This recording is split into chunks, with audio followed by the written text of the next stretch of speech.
Oh, sweet. Okay, so it looks like everybody made it in from breakfast. So welcome to BGP Made Easy. My name's John, and feel free throughout this presentation if you have questions about something, step up to a microphone, ask the question. I'll try to fit you in. I do this presentation a lot at NANOG on the road. It's usually a hair shorter than this, so there's plenty of time in this slot for questions to be asked and answered. I very much encourage that. That's one of my favorite things about NANOG is that it's a learning experience, and if you have questions, you should ask. So a lot of us run BGP, where you use it to multi-home on the internet, but what is it? Well, if you're at NANOG, I'd very much be remiss if I didn't give you the snarky answer and tell you to read RFC 4271, because the short answer is always the correct one, especially if you're at the microphone in NANOG, so this is one of the things that I like to tell people to do. But really, what is this? Exterior Gateway Protocol, and it's the only one we use. It's used on the public internet, and it's used for inter-autonomous system routing between autonomous systems. An autonomous system is a discrete network. What does it do? It signals the path to every destination on the internet, in the case of using the internet for BGP, or BGP for the internet. Most major service providers don't contain a default. If they do contain a default, it's towards null zero. They drop it. That's very common. The default gets very nebulous when you have a lot of egresses for your network. So because of that, every router on a major service provider typically knows where every internet destination is. And on a big provider, they often have a very complete view of their internal routes too, not just the global table. And that's required to make a routing decision that's intelligent and not carry stuff randomly across the country. BGP learns multiple paths, and this learning of multiple paths is complete in that it learns lots of them, but it only retransmits its best path. So that's one of the things that people have to think about when you're using BGP. Is a given router may see 6 or 8 paths to something or even more, but it only redistributes its best one. There are some ways around that, like BGP add path, things like that, but they're not in wide use on the internet. So typically a given router has one path that it likes towards the destination. That could be over, if it's internal, it could be towards a loopback of a far-end address that has multiple paths between the two, but often it means that all the traffic towards a given destination is going one way. Why would you run BGP? Well, there's a lot of obvious reasons. Multi-homing and provider redundancy is probably the most common. We're seeing it pretty often these days too with corporations and IPVPNs so that they can control their own routing for private networks. That's a quite common use case these days. While that's not the global internet table, it's still a table that needs to be managed, and you don't want to import or export the wrong routes because you could break your other locations, that sort of thing. Why else do you do it? Well, equipment and port redundancy.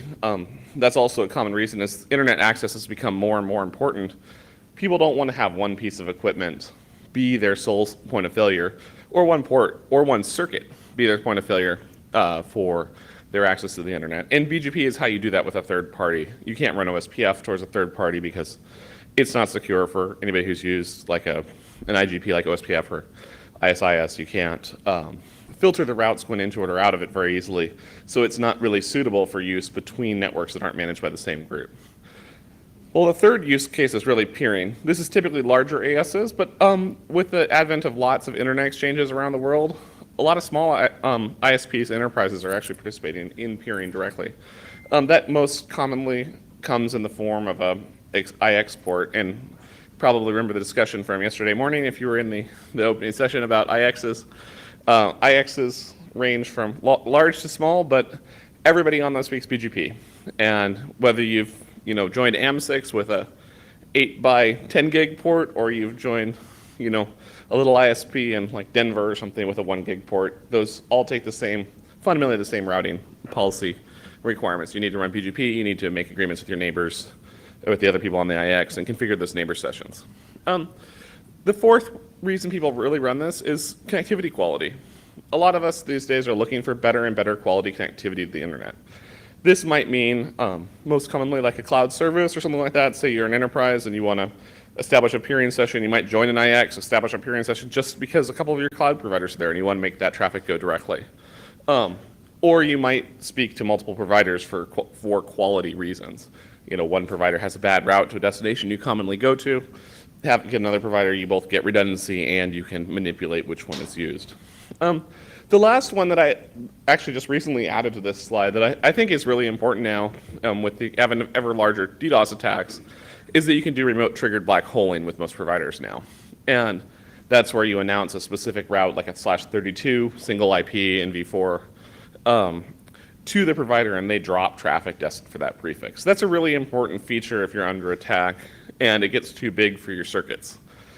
There's obviously third-party mitigation you can engage if you need to stay online, but sometimes what's being attacked isn't actually a particularly important device, and you want to keep all your other services up. So remote triggered black holing is something that's good to have in your toolkit of options. Well, how does BGP work? I think somebody before we came in today was asking, are you going to talk about what is an autonomous system? The answer is yes, because I think what an autonomous system is not always clear to people. BGP divides networks into autonomous systems, and I'll get to what exactly that is here in a second, but that is a logical way of thinking of either one router or a group of networks, or a group of routers. What does it do? It exchanges routing information to build a global table that forms the internet. It exchanges the routes you advertise and vice versa. And most importantly, for an edge of one's own infrastructure, it allows application of policy. And this is really the most important aspect. Like an IGP doesn't allow policy to be implemented.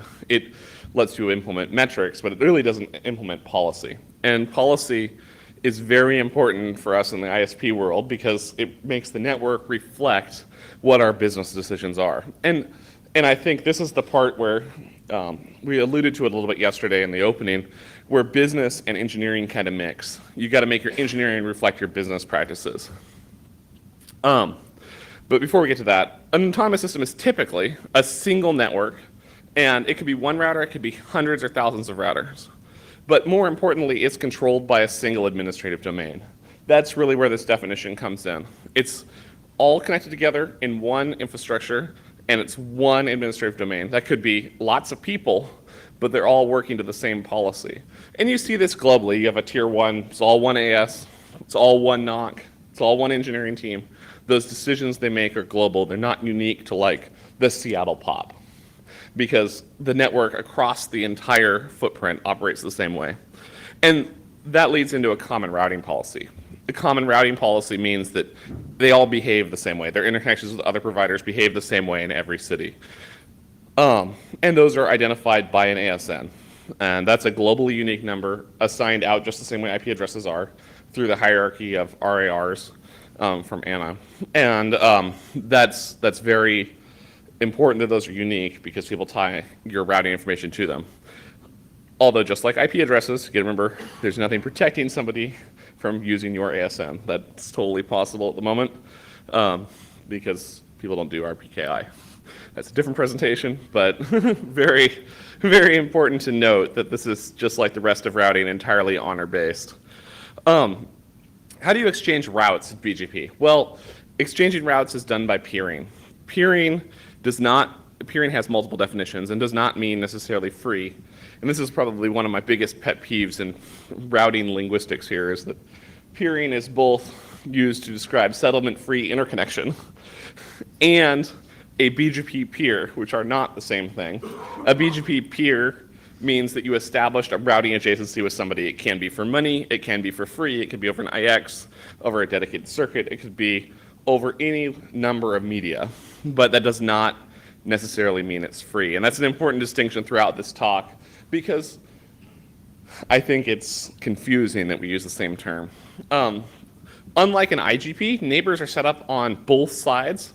Policy is applied and executed. And this is really important. It's an affirmative neighbor setup. There's no neighbor discovery in BGP. And the reason for that is you don't want neighbors to be created dynamically. You want to be able to create them on a one-off basis. Think if you're an IX. It may seem convenient that you could plug into the IX and peer with everybody magically, but you actually don't want that if you're a big network. You want to understand who you're connecting with, when you're turning it up, what capacity implications that has, and what performance implications that has.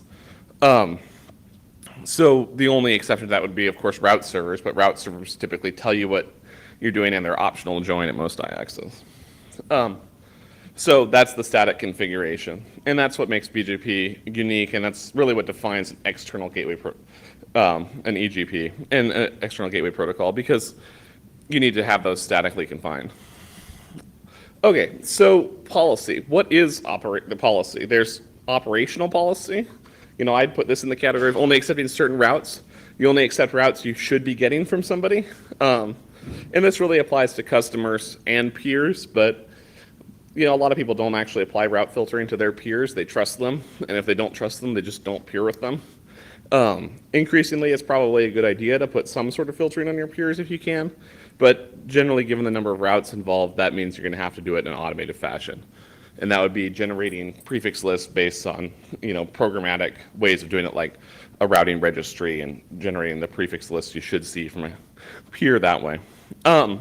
It also lets you match on communities or set communities, and this is most commonly used for things like remote black holing, or if you look at like the transit guides for most major tier ones, they'll have options to like prepend once, twice, 3 times, do an announce to a specific peer of theirs, or other types of policy you might want. If you have 2 or 3 upstreams and you want one of the other tier ones to return traffic a specific way, you can generally influence that using communities. That's specifying this operational policy. And this is one of the real features of BGP. Really, that takes a second seat to business policy. And I hate to say that as an engineer, but it's really true. We are in the business to either make money, or if we're a nonprofit, we're trying to be as efficient as possible. We don't want to take routes that we don't get paid for or otherwise compensated for across our networks. Nobody here is in the business of taking something from somebody, carrying it across the country, and handing it to somebody else for free. We'd love to think we are sometimes, but that's definitely not the case. The typical problem would be if you're a small ISP, you get global table from transit. And you might have 2 transits. You don't want to re-announce anything you get from one transit to the other, but you will announce your customers to both. Well, that gets really tricky if you use sort of the basic knobs on BGP, which are AS path filtering, prefix lists, and other things like that at egress. That's probably, in at least my operational experience, and I would wager this is mirrored by many people who've worked at bigger providers, is the most common problem we see with our small customers speaking BGP, is they're filtering using one of these methods that doesn't really scale to have any downstreams, and then they add one. And when they add that first downstream, you find route leaks, or when that downstream customer of theirs cancels, you notice that you're getting a route from your customer that's via their other transit from their former customer, because it was all filtered with prefix lists. And that obviously is bad business policy. You don't want to pay one transit and then send data from your other transit out 2 ports you pay. The other really important piece of this is, route leaks. Route leaks are real bad. There's been many instances of this. If you search in the NANOG archives, the mailing list, you'll find large and small ones for years and years and years. It's been a feature of the internet as long as we've been running BGP, basically from like the AS7007 incident a long time ago that basically broke the entire internet, to more recent ones like Global Crossing accepting lots of routes from PCCW, which you guys might remember. That makes outages for most likely makes an outage for you as the entire internet or a big portion of it tries to route to another big portion of the internet via your network. You can almost guarantee that you're not big enough to take that traffic load, nor is anybody near you. That makes outages in both cases. It overruns all your links with traffic you're not getting paid for. If it doesn't fill your circuits, you're wasting a whole bunch of money. That's not something you want to do. And the other problem is that you're black holing stuff that the rest of NANOG shames you for. And God forbid you're on the NANOG list and everybody knows who you are, and then your AS does that. Because you will get a very large amount of context. And I don't thankfully speak from experience on this, but I have watched it happen. NANOG is not quiet when somebody makes a mistake, as you likely have guessed, just even if you're new. What types of peering relationships do you want to enforce? I mean, this is really what it comes down to from a business standpoint. And typically you have 3. Most networks have transit, and I'm excluding tier 1s because I'm assuming you're probably already got your BGP well in line if you're tier 1. But if you're not tier 1, you have transit, you might have peering, and you probably have customers. Well, those have 3 very different business implications. The first one, transit, costs you money. I don't think I'm just speaking for myself when I feel like transit's the last resort. If I have a route that either is free or is a customer route, i.e. they pay me, I'd way rather send traffic to those routes. So Typically, you want your network policy to mirror your business policy, and I like to order it in hierarchy of where the money flows. Transit being I pay them, therefore it's the lowest priority from my side. Like for this particular presentation, I use what we use in our network for local preferences. And so in this case, it would be 50, 95, and 110. Local preferences are totally arbitrary. Higher is a higher preference, means it's picked first. It overrides AS path length, which is an important detail if you're talking to people about why their route was preferred. But I don't care what the path length is. If I get the route for free, I'm going to take the free one over the paid one. And that's a very common policy of virtually all networks. Tier 1s do this too. They take customers over peers in virtually all cases.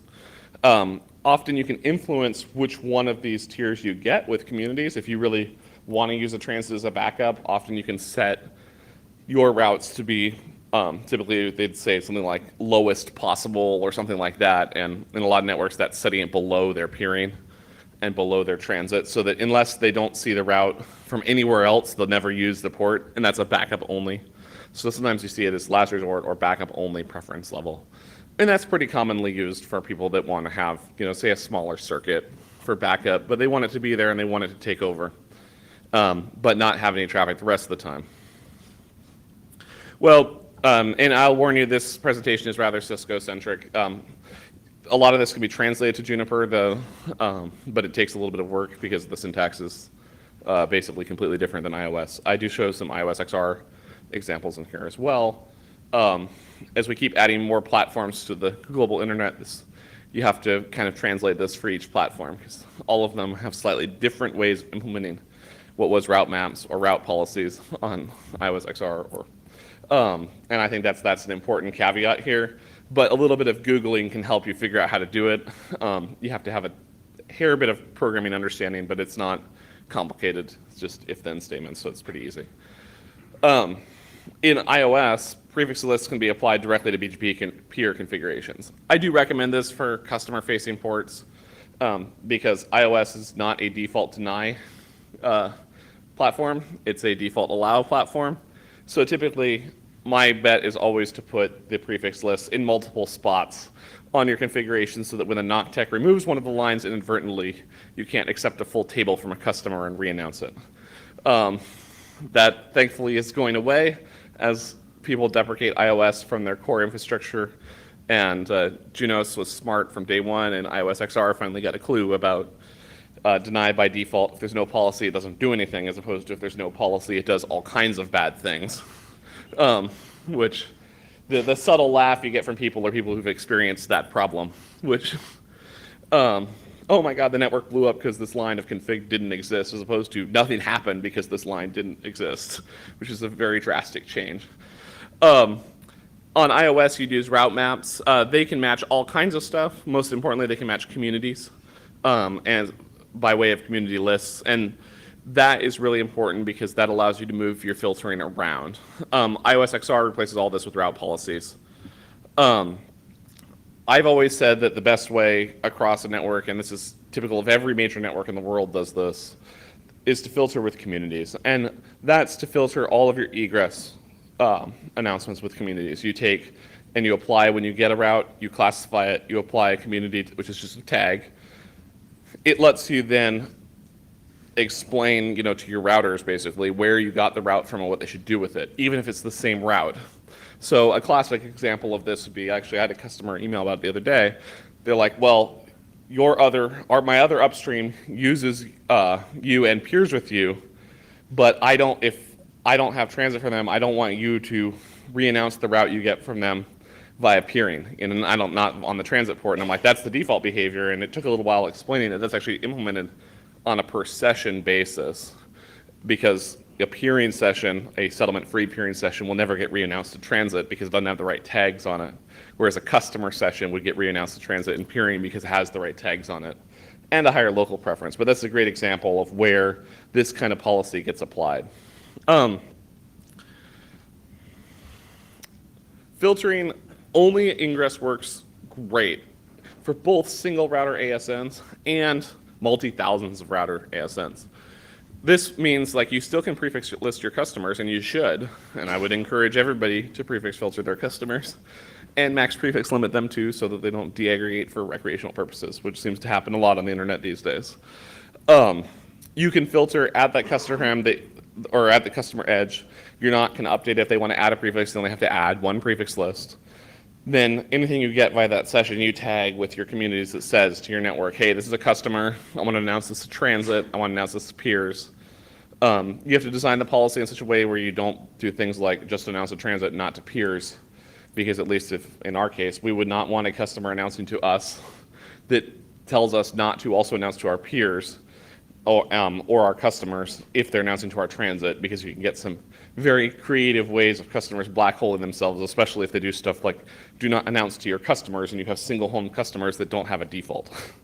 That gets real fun. So you have to craft the policy in a sane way, but you'll notice that if you look at any of the major networks in the world, their policy is quite similar. The numbers they use are different, but the policy itself is quite similar. The biggest advantage of this, though, is it really lets you scale. You could start at one router and you could keep adding more. You don't have to change the configuration. You might add more communities over time to support, but the beauty of communities is you can have multiple. So you could keep your old ones, even if you want to change them out, leave your old ones on, add some new ones, rewrite your policy, change your ingress, remove your old communities. It's totally safe. You could do it as long as you're not deleting your entire config in the process on iOS. You can do that in real time, and it can be done even during the day if you plan it well. In any case, the other side benefit of this is the egress policy facing your peers and transits can be set up to deny by default. And if you didn't already get it from this talk, one of my favorite things is a deny by default policy. I think all networks should, if they don't know what to do with a route, they should definitely not send it anywhere. That is the preferred outcome. And I think that's the way most transits are now working. At least in our infrastructure, what we would do is if we don't have a tag on a route, it literally goes nowhere. It doesn't go to customers, doesn't go to transits, doesn't go to peers. And that way, when somebody turns something up that wasn't intentional or whatever, because that in theory shouldn't happen on a well-managed network, but still somehow does sometimes, those routes then do not escape our infrastructure and do not cause havoc on the internet. Hopefully they're not duplicative of something that we needed internally, but more importantly, they don't make it out. It also does another thing that's really cool inherent in that is when you speak BGP with a customer and you want to send them a full table, you can send them a full table that does not include your internal routes.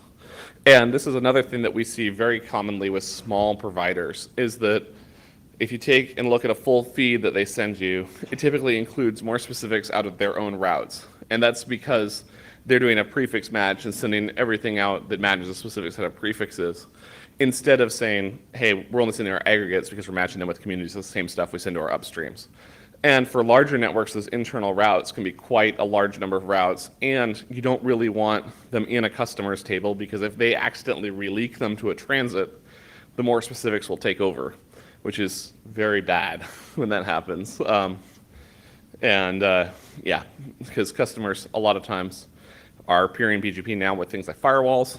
If a route leak happens on a firewall, that's quite bad for whoever's route was being leaked, because almost certainly it's going to suck the traffic in, drop it, and not send it out the other transit port. So it's even worse than the saturation or double pane example. It actually black holes the traffic.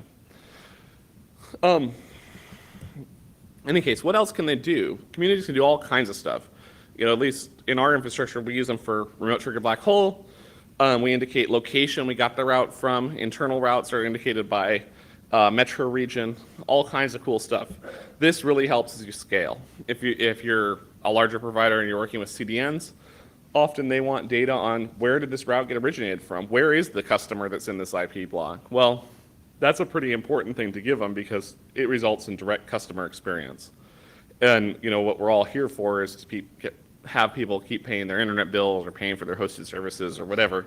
If we didn't have that, none of us would really have jobs. So performance is king. And that's also a good way to work with these partners so that they know where to send that traffic that's easiest for your infrastructure. If you're talking to a CDN like in our case, in California and Washington, I don't want them to send me the traffic in California for my Washington customers. I want them to know that that's coming from this POP and should be served off this interconnect port. And you could do that with meds and things, but it's much more positive if they know, like, hey, this originated from, Tukwila, Washington, because that POP has that code, and they can just geographically map that. It also helps their geolocation, which is pretty key for a lot of these providers now. Triggering DDoS mitigation. This is probably the newest one that's really come up, is that the DDoS mitigation systems now do diversion routes. And those routes, I don't know how many of you are familiar with how most of the mitigation systems work, but typically they inject a route that could be a /32 or it could be whatever's under attack into your BGP table internally, and they pull that traffic instead of towards the customer, you pull it towards the scrubbing boxes to scrub that. And you may do that at lots of locations in your network. Well, you still need to route that traffic back to the customer eventually, and a popular way to do it is to then inject it back into a VRF that doesn't have that diversion route, and then pop it using MPLS to the destination.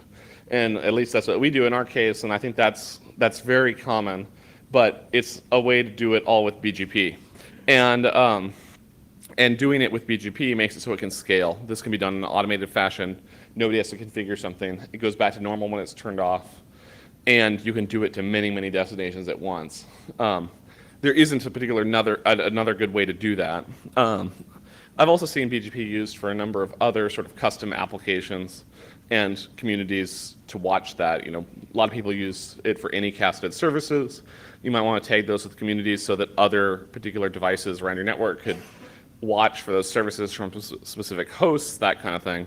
In any case, I'm going to switch to some examples here. I'm from 11404, so I use our examples.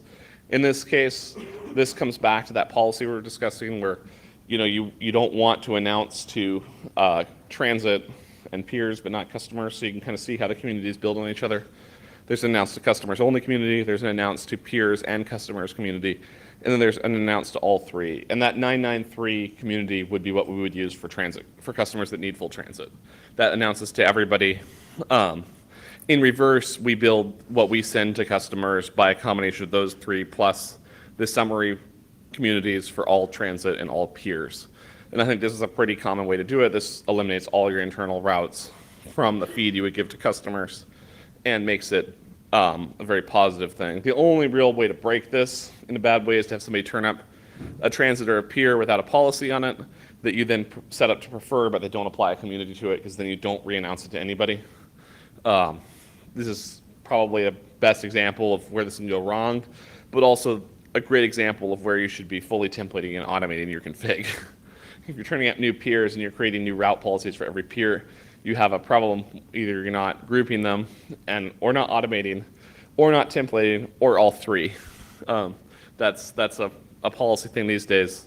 You don't want to be creating custom policy on the fly. It's a area for mistakes, but at least in this way, if you create one that's mistaken, it only breaks you. It doesn't break the rest of the internet. If you want more examples about this, we have an engineering website that literally has no graphics. It's very NANOG appropriate at that URL. Kind of gives an example of more communities that can be implemented and how they're implemented. I like to show this in action. This is iOS, of course. This is towards a customer. So you can see the ASs in this are real. There are other ASs of our own.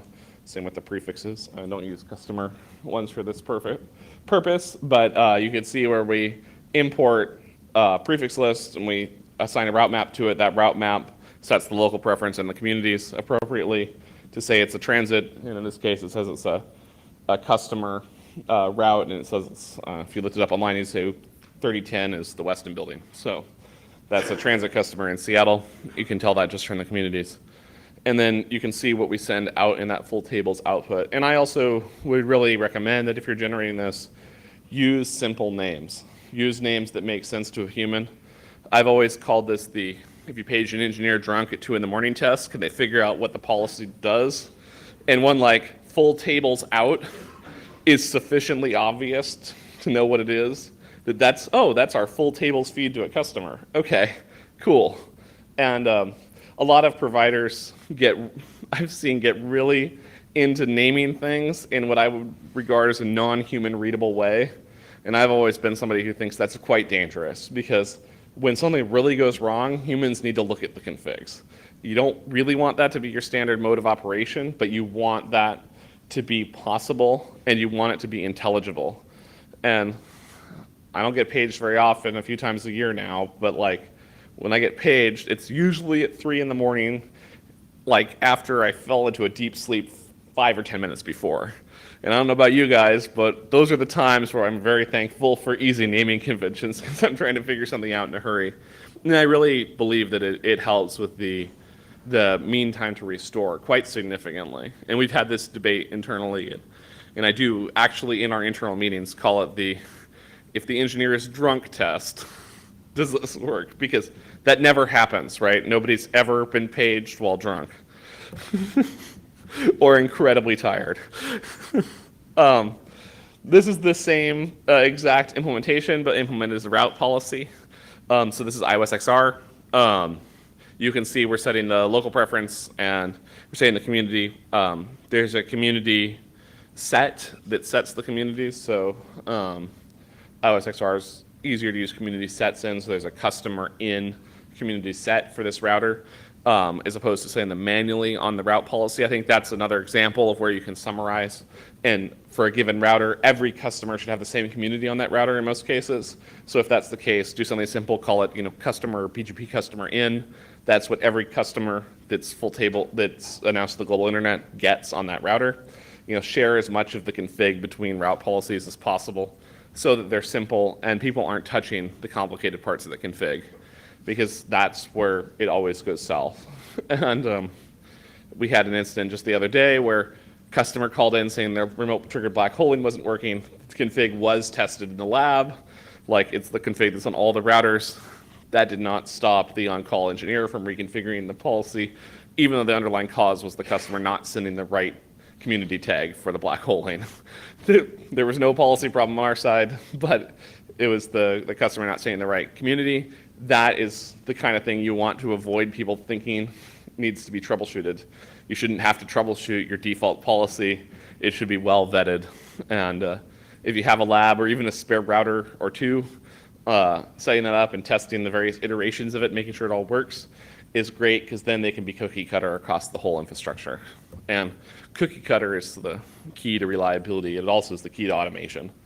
Even if you don't automate up front, if all your configs look the same, it makes it much easier to automate in the future.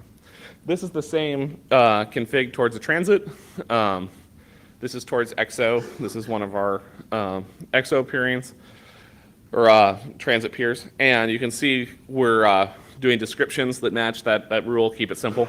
And then there's a route map going in and out on each, and you can see there's a couple things in here that I like to note. We always ignore meds from transits. I don't want a transit to tell me to haul it across my network to somewhere else to hand it to them. I'm already paying them. They charge the exact same amount wherever I send it. I'm not carrying the traffic across my transport between markets, so I always set meds to 0 that I get from transits, especially peers. I would typically set to 0 unless it was otherwise negotiated. Just depends on the player. And then you can see that lower local preference of 50 being applied. And that lower local preference of 50 is the transit local preference. That says, hey, if nothing else is available, I'll take this. This config can get a little more complicated if you have paths you like and don't like. You can make more iterations of it. And the reason I don't set like 50, 51, 52 for my preference of transit, peers, customers is because I like to have a little bit of ability to raise and lower. Because in the real world, you find that certain paths over certain transits or peers are bad, and you don't want to take them. And so that lets you duplicate this route policy and apply an AS path match to it and match a path you either like or don't like. And so typically in our infrastructure, paths I like, I actually set to like 55. Paths I don't like to 50. Paths that basically don't work to 49. So never use this path unless there are no other ways to that destination available.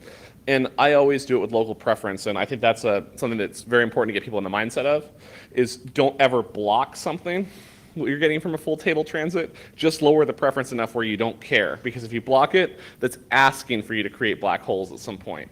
Somebody will change an upstream at some point. You'll go through a few upstreams, and pretty soon your only path to some random network that will drive tech support calls is actually blocked.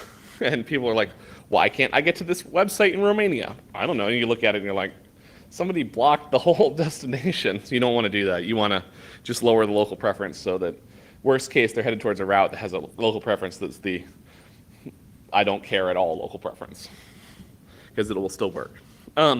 In this case, you can see the outbound route filtering being applied as well.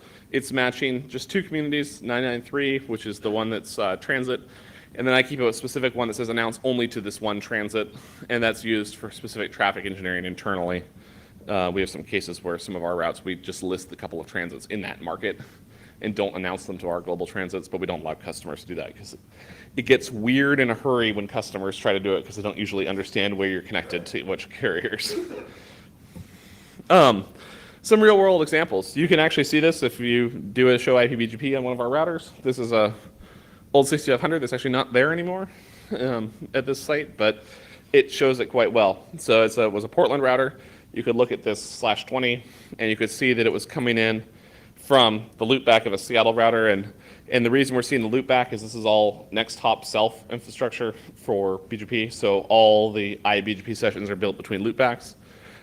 That's the part I don't really cover in this, is how to build your iBGP infrastructure, but that is its own mess in itself, and I'll take lots of questions on that, but depending on your topology, building iBGP infrastructure gets really hard because a full mesh typically isn't possible if you have tons and tons of routers. But route reflectors have to be designed very carefully to not create new single points of failure.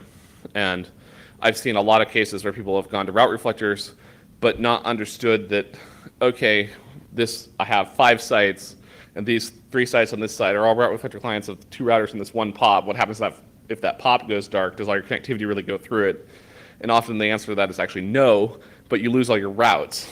So if your connectivity's up with no routes, that's the worst possible situation. So iBGP configs actually take a little while to design how to do that in a way that scales well. Big networks typically would do full mesh between like major sites and then route reflectors from those sites downwards. But if you're regional, it gets much more complicated because you got to understand the individual fiber routes around that. Here, though, you can see that this is being announced in bold to transit, and it's a customer in Seattle, just like we saw on the import from the prior slide, where the prefix was imported into BGP via the route map, and you can see that it's coming from Seattle. And in this case, Seattle actually means the Weston building has its own code. This is the same thing, but a black hole, and I think I use the other router, but you can see that router is now iOS XR, that pair.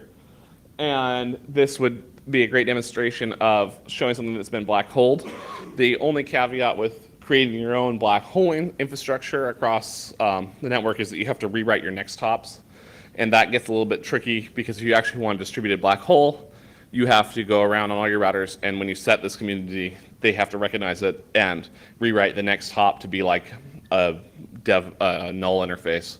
And in our case, what we do is we actually use the example subnet, which you'll see here. We use 192.0.2.0/32 on every router in the infrastructure is routed towards null 0. That allows you, if you set that as the next hop, which is done using this community, the 11.404.666 community, that nulls them all towards 0. And having it actually be distributed is particularly important, given the volume of DDoSes that people see now. You don't want one router to be syncing that traffic. You want your whole infrastructure at every edge to be syncing in. But what's cool is if you implement with the community, you could do the same stuff we did before and rematch that policy and re-announce it to your transits and rewrite it to their black hole community. And this is like my personal favorite is that, yes, we might be black holing it, but I also want every transit of mine that supports remote triggered black hole to black hole it themselves and never even deliver it to me if we're black holing it. And you can do that because you're tagging it with communities. You're not just statically routing it towards null 0. You can put that as part of your egress policy. So I'm intentionally finishing a hair early here because we got filled up with a whole bunch of people with it looked like they had questions initially. And so I'd love to open this up for people to ask questions, because we'll have about 30 minutes to ask questions. Yes, Nikos. Do you really get more specific routes from customers? I don't, but because I filter them. But a lot of customers actually, I'd say probably 70% of our BGP speaking customers announce their global aggregates and then a whole ton of /24s from their global aggregates. This has become a huge problem across the internet these days. And it just have to look at any of the routing reports, and the internet is like, what, 75% /24s now? And that's really just not healthy, because most of those were not, RAR allocated /24s. Jump in. Sandy Murphy, Parsons. You said over and over again, prefix filter your customers. Can you discuss filtering on peering relationships? Yeah. So I like to look at hijacks and then look at who passed that bogus route around. yeah, and that's a really good question. So prefix filtering on peers has proved to be incredibly difficult. And there's basically two reasons that are not necessarily directly related, but I think administratively they're related. One, there's, at least in North America, and unfortunately you really need it for the whole world, there isn't a good routing registry that has useful data. Anybody who's been around for a while, if you actually pulled a filter based on like RADB AS set data, would have like 10 times the number of prefixes in that AS set that are actually being announced, if not 20 or 30 times. I know, because nobody ever removes the data. It's just garbage. People don't get removed from AS sets. People don't remove route statements from RADB or any of the other RARs. You go in there and, like, I've got ARIN prefixes that we got allocated to us by ARIN 5 or 6 years ago that still had RADB entries from the mid-90s in there that were from ISPs that went bankrupt in '99, that then went through the whole timeout for all their IPs to go back to ARIN, and then went through the cycle for me to get it, and the stuff was still live in the routing registries. So effectively, they're not useful for peering filters. The gold standard solution would be RPKI, right? Strangely enough, I'm standing at the mic. But yeah, no, that would be the gold standard, but then you have the exact same problem that instead of there being a whole ton of garbage data, there's just no data. There are a few prefixes that are registered, but as a percentage of the global internet, it's quite small. And so what do you do with all the ones that don't match? Do you set them to a lower local preference? What do you do? The problem with that is, I think I'd be of the mind that if I had verification on it, I'd probably set to my default local preference for the peer anything that matched, and then set all the ones that didn't match lower. It doesn't really solve the prefix hijack problem, because prefix hijacks are typically more specifics. And so that would still take over. Local preference isn't relevant at that point. And I'd love to see us get to a point in the internet where we could actually drop traffic that was towards unregistered prefixes. But I don't know how many people in the room have polled their customer base. I know I haven't, but I can guess what would happen if I did that to our call center. And we'd be finding every small web host in the world that didn't know what either RPKI or a route registry would fall off the internet from our perspective. And I'd have 100,000 of our 500,000 cable subscribers calling our call center at the same time, saying, my internet doesn't work to my favorite website. We'd find out a lot of new favorite websites, I'm sure. But that's kind of the problem I see with it. I think we might get there with RPKI. It's going to be a little like the V6 deployment, unfortunately, I think. I think it's already going faster than the initial V6 deployment.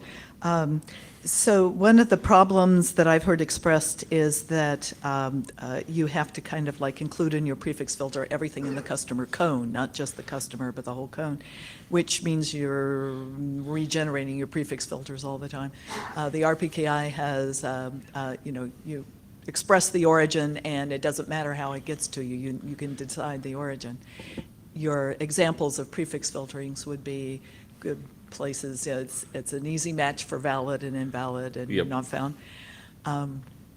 So at some point in the life, I was wondering whether you thought that ability would make it possible to check on the peering connections, because you don't Yeah. have the volume problem. I have to recommit a configuration file that's, what, Jared's figures, 400K or something. Yeah, and that's really the problem with classic prefix lists. The numbers that Jared throws out are, I think, quite accurate because the internet's gotten so big. Even if you put some good summarizing code in, prefix filters just don't work on peers because, frankly, routers are slow and iOS XR is still 32-bit, not 64-bit. So you start putting large, which I don't know how many people actually knew that, but that's the hypervisor for it is 64, but the actual code that the BGP daemon runs is 32. So it's severely limited in the amount of RAM it can address and other features like that. And I don't think Cisco's unique in that particular problem. But I think really more to your point, if we had fast enough CPUs in the routers to do that, or an outboard way to do it to feed the filters to it and not put the infrastructure at risk, I think that would be the way to go. And we're kind of moving that direction. Routers are getting faster, and there's outboard solutions for processing the updates, which I think from our standpoint, like at least in my infrastructure, I'm particularly nervous about making my accepting of routes dependent on like a server somewhere. So I'd have to have it set up so where I'd allow by default effectively. Like if I was down internally and couldn't validate, I'd accept. That's easily solvable, but you do have some problems like that you have to work through because you don't want to make your infrastructure more fragile. But if we could do it, that would be great. Like in our infrastructure, thinking about it, just our own customer cone would be a huge amount of work for our support team to make sure they all were validatable. Because we, as their upstream, if we're their sole upstream, I can't not accept their prefixes if they're not validated. And we have about 2,600 routes. You start thinking how to scale that up in terms of your NOC staff and stuff, contacting and walking what in some cases are marginally clueful customers through how to do that.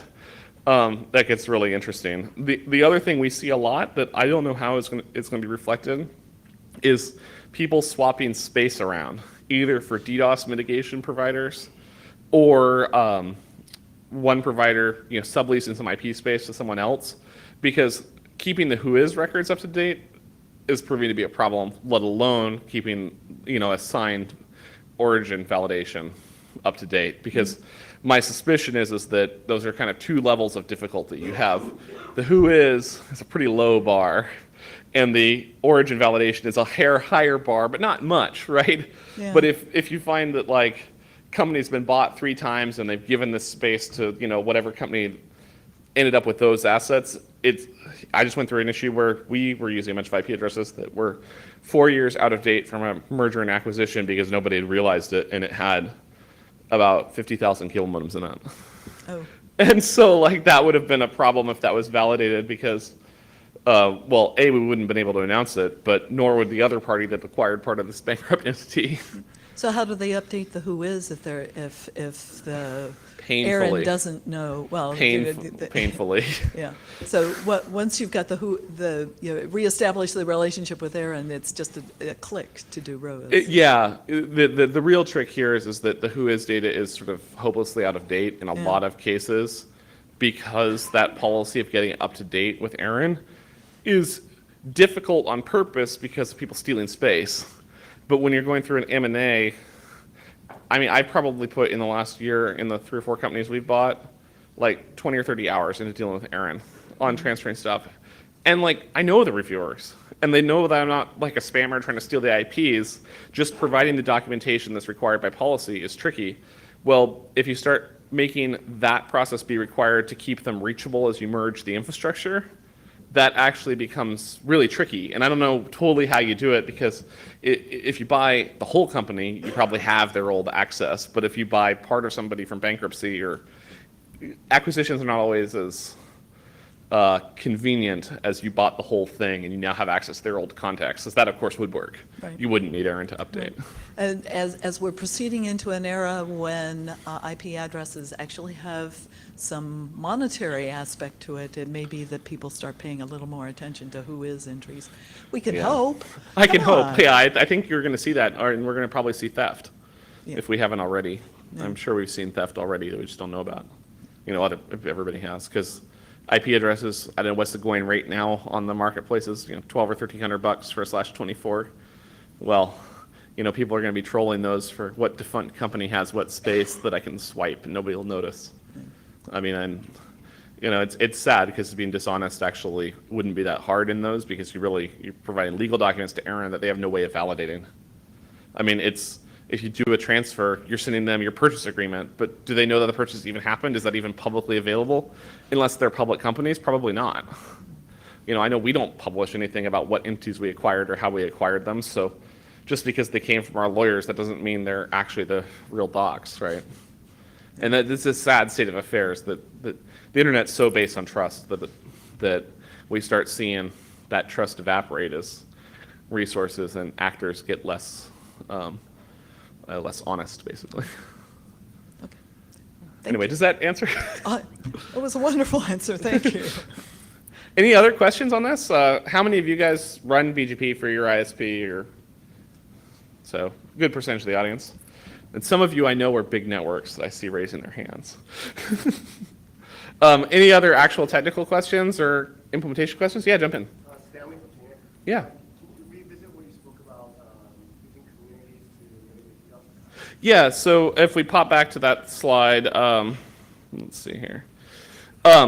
Really, one of the things we do, and I think this is very common, and obviously the vendors that are involved are like, Arbor, Radware, the usual suspects, but they effectively all work the same way, is you have some sort of mitigation cluster that's usually hanging off dedicated ports on one or more of your edged routers in some form. Typically we use not the core, but the edge, because we don't want to carry it into the core. We'd rather dump the junk as quick as possible towards our transit and peering edge. But typically how you would do it is you'd inject into your default table a diversion route that says shoot it towards this box. And it might be a loopback IP that you're injecting because if you have a lot of scrubbers, you might set the next hop to a loopback, and that loopback might be statically routed towards every scrubber that you have so that all scrubbers are taking it with one route injection.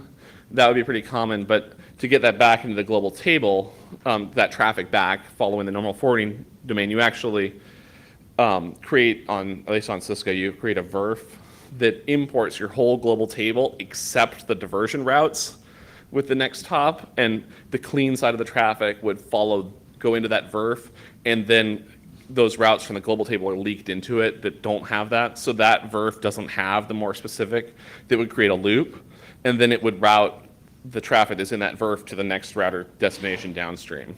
And in some cases, you might pop it with MPLS the whole way to avoid a loop in the MPLS. Is there really any reason to import the whole global table? Would you import your global table? You can do that too. Hopefully it's not. You can do, yeah, absolutely. So his question was, do you need to import the whole table? And I've done that mostly because, at least on iOS XR, it doesn't have much of a memory penalty anymore. It used to have a fib problem to do that, but now it doesn't. It actually shares the fib entry, so you can do it safely if you're directly copying your global table into the VRF. Yes, so that's the answer of why I do it that way on XR, because I actually lab tested it and was like, this is cool. It only uses like 20 megs of RAM to do this. Because I was worried about and for those who don't know, at least on most routing platforms, the gating item is the number of routes you can put in the fib. The actual forwarding table, because that's what has to be forwarded in hardware. And a lot of times VRF routes count as a second route, but they've made it so that in this particular case, if they're identical, it can use the same entry, which is particularly important for those. Does that help answer your question a little bit? I don't know what platform you guys use, so that particular answer would be dependent on the platform. No other questions? We're at exactly an hour into this. So I was hoping I'd have like 25 minutes of questions based on the number of people that walked in. Oh, well, I guess we're going to finish a little early then. So I guess a little bit of a statement, more than a question. Yeah. Filtering or exporting to what would, in our case, would be commercial customers.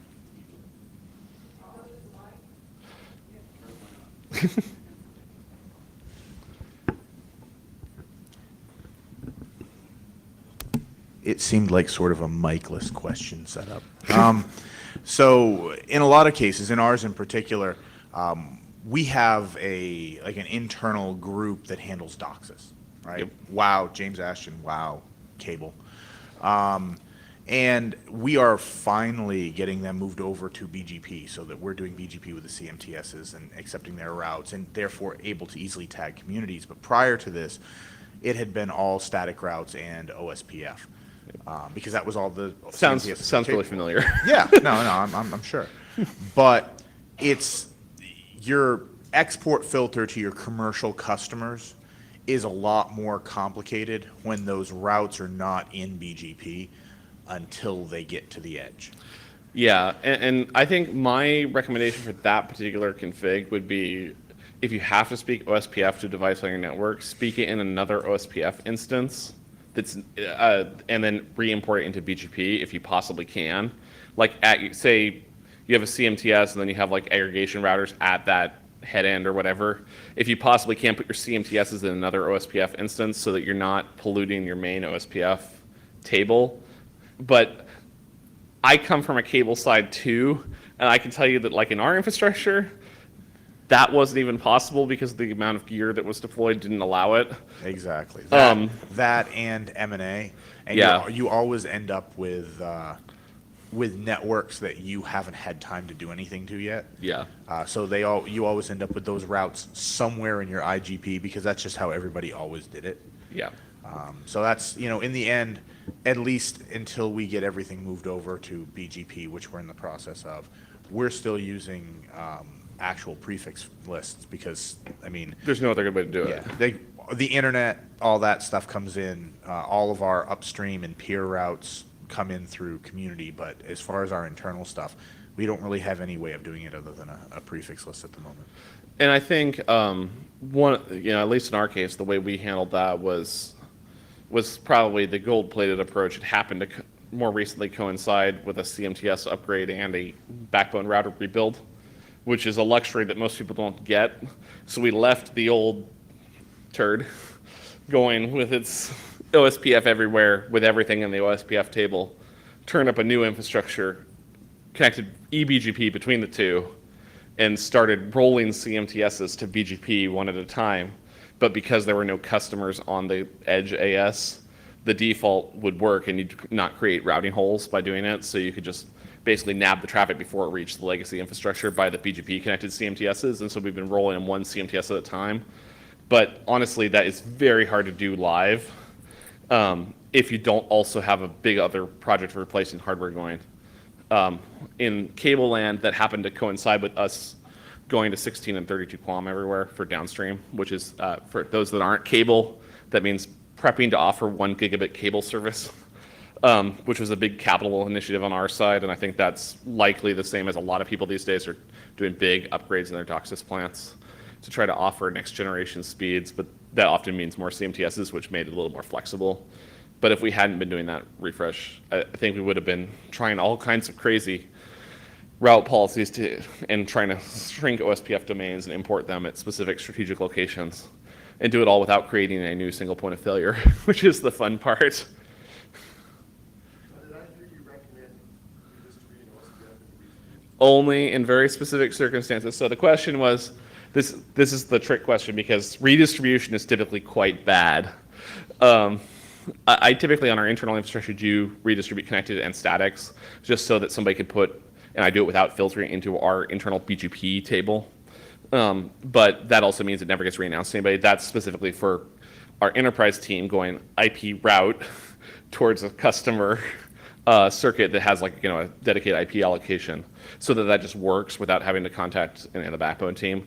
The question that Nikos is bringing up is really one of should you redistribute OSPF into BGP, and the only situation in which I would ever do that is if you have a dedicated OSPF instance for talking to a device that doesn't speak BGP. And so that's reasonably safe.